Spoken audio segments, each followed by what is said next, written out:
యోహాను సువార్త 8వ అధ్యాయము చదువుకుందాం. యేసు ఒలివల కొండకు వెళ్ళెను. తెల్లవారుగానే యేసు తిరిగి దేవాలయంలోకి రాగా ప్రజలందరూ ఆయన యొద్దకు వచ్చిరి. గనుక ఆయన కూర్చుండి వారికి బోధించుచుండెను. శాస్త్రులను పరిసయ్యులను వ్యభిచారమందు పట్టబడిన ఒక స్త్రీని తోడుకుని వచ్చి ఆమెను మధ్య నిలవబెట్టి, బోధకుడా, ఈ స్త్రీ వ్యభిచారము చేయుచుండగా పట్టబడెను. అట్టి వారిని రాళ్ళు రువ్వి చంపవలనని ధర్మశాస్త్రములో మోషే మనకు ఆజ్ఞాపించెను కదా, ఆయనను నువ్వేమి చెప్పుచున్నావని ఆయన అడిగిరి.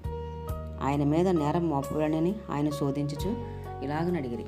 అయితే యేసు వంగి నేల మీద వేలితో ఏమో రాయిచుండెను. వారు ఆయనను పట్టు వదలక అడుగుచుండగా ఆయన తల ఎత్తి చూసి, మీలో పాపము లేనివాడు మొట్టమొదట ఆమె మీద రాయి వేయవచ్చునని వారితో చెప్పి మరలా వంగి నేల మీద వ్రాయిచుండెను. వారు ఆ మాట విని పెద్దవారు మొదలుకొని చిన్నవారి వరకు ఒకని వెంట ఒకడు బయటికి వెళ్ళిరి. యేసు అక్కడే మిగిలిన ఆ స్త్రీ మధ్య నిలబడి ఉండెను. యేసు తల ఎత్తి చూసి, అమ్మా, వారెక్కడ ఉన్నారు? ఎవరునూ నీకు శిక్ష విధింపలేదా అని అడిగినప్పుడు ఆమె, లేదు ప్రభువా అనెను. అందుకు యేసు, నేనును నీకు శిక్ష విధింపను, నీవు వెళ్ళి ఇక పాపము చెయ్యకుమని ఆమెతో చెప్పాను. మరలా యేసు, నేను లోకమునకు వెలుగును, నన్ను వెంబడించేవాడు చీకటిలో నడవక జీవపు వెలుగు కలిగి ఉండునని వారితో చెప్పాను. కాబట్టి పరిసయ్యులు నిన్ను గూర్చి నీవే సాక్ష్యము చెప్పుకొనుచున్నావు, ఈ సాక్ష్యం సత్యము కాదని ఆయనతో అనగా, యేసు, నేను ఎక్కడి నుండి వచ్చిదనో ఎక్కడికి వెళ్ళుదనో నేను ఎరుగుదును, గనుక నన్ను గూర్చి నేను సాక్ష్యము చెప్పుకున్నాను. నా సాక్ష్యము సత్యమే. నేను ఎక్కడి నుండి వచ్చుచున్నానో ఎక్కడికి వెళ్ళుచున్నానో మీరు ఎరుగరు. మీరు శరీరమును బట్టి తీర్పు తీర్చుచున్నారు, నేనెవనికి తీర్పు తీర్చను. నేను ఒక్కడే ఉండక నేనును నన్ను పంపిన తండ్రి కూడా నున్నాము. గనుక నేను తీర్పు తీర్చినను నా తీర్పు సత్యమే, మరియు ఇద్దరు మనుషుల సాక్ష్యము సత్యమని మీ ధర్మశాస్త్రంలో వ్రాయబడి ఉన్నది కదా. నన్ను గూర్చి నేను సాక్ష్యం చెప్పుకునేవాడును, నన్ను పంపిన తండ్రి నన్ను గూర్చి సాక్ష్యం ఇచ్చుచున్నాడని చెప్పాను. వారు, నీ తండ్రి ఎక్కడున్నాడని ఆయనను అడుగుగా యేసు, మీరు నన్నైనను నా తండ్రినైనను ఎరగరు. నన్ను ఎరిగి ఉంటిరా, నా తండ్రిని కూడా ఎరిగి ఉందిరని వారితో చెప్పాను. ఆయన దేవాలయంలో బోధించుచుండగా కానుక పెట్టి ఉన్న చోట ఈ మాటలు చెప్పాను. ఆయన గడి ఇంకను రాలేదు గనుక ఎవడునూ ఆయనను పట్టుకొనలేదు. మరి ఒకప్పుడు ఆయన, నేను వెళ్ళిపోచున్నాను, మీరు నన్ను వెతుకుదురు గాని మీ పాపములోనే ఉండి చనిపోదురు. నేను వెళ్ళి చోటుకు మీరు రాలేరని వారితో చెప్పాను. అందుకు యూదులు, నేను వెళ్ళి చోటుకు మీరు రాలేరని ఈయన చెప్పుచున్నాడే, తన్ను తానే చంపుకున్నా అని చెప్పుకొనిచుండిరి. అప్పుడు ఆయన, మీరు క్రిందివారు, నేను పై నుండి వాడును, మీరు ఈ లోక సంబంధులు, నేను ఈ లోక సంబంధులను కాను. కాగా మీ పాపంలోనే ఉండి మీరు చనిపోదురని మీతో చెప్పితిని.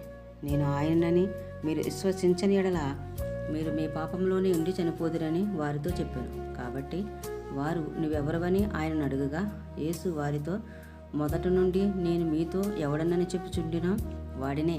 మిమ్మల్ని గూర్చి చెప్పుటకును తీర్పు తీర్చుటకును చాలా సంగతులు నాకు కలవు, కానీ నన్ను పంపినవాడు సత్యవంతుడు. నేను ఆయన వద్ద వినిన సంగతులే లోకమునకు బోధించుచున్నానని చెప్పాను. తండ్రిని గూర్చి తమతో ఆయన చెప్పినని వారు గ్రహింపకపోయిరి. కావున యేసు, మీరు మనుష్య కుమారుని పైకెత్తినప్పుడు నేనే ఆయననియు నా అంతట నేనే ఏమీ చెయ్యక తండ్రి నాకు నేర్పినట్టు ఈ సంగతులు మాట్లాడుచున్నాననియు మీరు గ్రహించెదరు. నన్ను పంపినవాడు నాకు తోడై ఉన్నాడు, ఆయనకిష్టమైన కార్యము నేను ఎల్లప్పుడూ చేయుదును. గనుక ఆయన నన్ను ఒంటరిగా విడిచిపెట్టలేదని చెప్పాను. ఆయన ఈ సంగతులు మాట్లాడుచుండగా అనేకులు ఆయన యందు విశ్వాసం ఉంచిరి. కాబట్టి యేసు తనను నమ్మిన యూదులతో, మీరు నా వాక్యమందు నిలిచిన వారైతే నిజముగా నాకు శిష్యులై ఉండి సత్యమును గ్రహించెదరు. అప్పుడు సత్యం మిమ్మల్ని స్వతంత్రులుగా చేయునని చెప్పగా వారు, మేము అబ్రహాము సంతానము, మేము ఎన్నడూను ఎవరికిని దాసులమై ఉండలేదే, మీరు స్వతంత్రులుగా చేయబడుదురని ఎలా చెప్పుచున్నావని ఆయనతో అనేది. అందుకు యేసు, పాపము చేయి ప్రతివాడును పాపమునకు దాసుడని మీతో నిశ్చయముగా చెప్పుచున్నాను. దాసుడు ఎల్లప్పుడూ ఇంటిలో నివాసము చేయుడు, కుమారుడు ఎల్లప్పుడూ నివాసము చేయును. కుమారుడు మిమ్మును స్వతంత్రులుగా చేసిన యెడల మీరు నిజముగా స్వతంత్రులై ఉందురు. మీరు అబ్రహాము సంతానమని నాకు తెలియను, అయినను మీలో నా వాక్యమునకు చోటు లేదు గనుక నన్ను చంప వెతుకుచున్నారు. నేను నా తండ్రి వద్ద చూసిన సంగతులే బోధించుచున్నాను. ఆ ప్రకారమే మీరు మీ తండ్రి వద్ద వినిన వాటినే జరిగించుచున్నారని వారితో చెప్పారు. అందుకు వారు ఆయనతో, మా తండ్రి అబ్రాహామనిరి. యేసు, మీరు అబ్రాహాము పిల్లలైతే అబ్రాహాము చేసిన క్రియలు చేతురు. దేవుని వలన వినిన సత్యము మీతో చెప్పినవాడన నన్ను మీరిప్పుడు చంపబెతుకుచున్నారే, అబ్రాహాము అట్లు చేయలేదు, మీరు మీ తండ్రి క్రియలే చేయుచున్నారని వారితో చెప్పాను. అందుకు వారు, మేము వ్యభిచారం వలన పుట్టిన వారము కాము, దేవుడు అక్కడే మాకు తండ్రి అని చెప్పగా యేసు వారితో ఇట్లనెను, దేవుడు మీ తండ్రి అయిన యెడల మీరు నన్ను ప్రేమింతురు. నేను దేవుని యొద్ద నుండి బయలుదేరి వచ్చి ఉన్నాను, నా అంతట నేనే వచ్చి ఉండలేదు, ఆయన నన్ను పంపెను. మీరెలా నా మాటలు గ్రహింపకున్నారు? మీరు నా బోధ విననేరకుండుట వలనే కదా. మీరు మీ తండ్రియకు అపవాది సంబంధులు, మీ తండ్రి దురాశలు నెరవేర్చగోరుచున్నారు. ఆది నుండి వాడు నరహంతకుడై ఉండి సత్యమందు నిలిచినవాడు కాడు, వాని యందు సత్యమే లేదు. వాడు అబద్ధమాడినప్పుడు తన స్వభావము అనుసరించి మాటలాడెను. వాడు అబద్ధికుడును అబద్ధమునకు జనకుడునై ఉన్నాడు. నేను సత్యమనే చెప్పుచున్నాను గనుక మీరు నన్ను నమ్మరు. నా యందు పాపమున్నదని మీలో ఎవడు స్థాపించును? నేను సత్యము చెప్పుచున్న ఎడల మీరెందుకు నన్ను నమ్మరు? దేవుని సంబంధి అయిన వాడు దేవుని మాటలు వినును.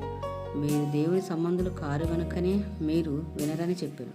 అందుకు యూదులు, నీవు సమరయుడవును దెయ్యం పట్టిన వాడవును అని మేము చెప్పు మాట సరియే కదా అని ఆయనతో చెప్పగా యేసు, నేను దెయ్యం పట్టినవాడును కాను, నా తండ్రిని గణపరచువాడను.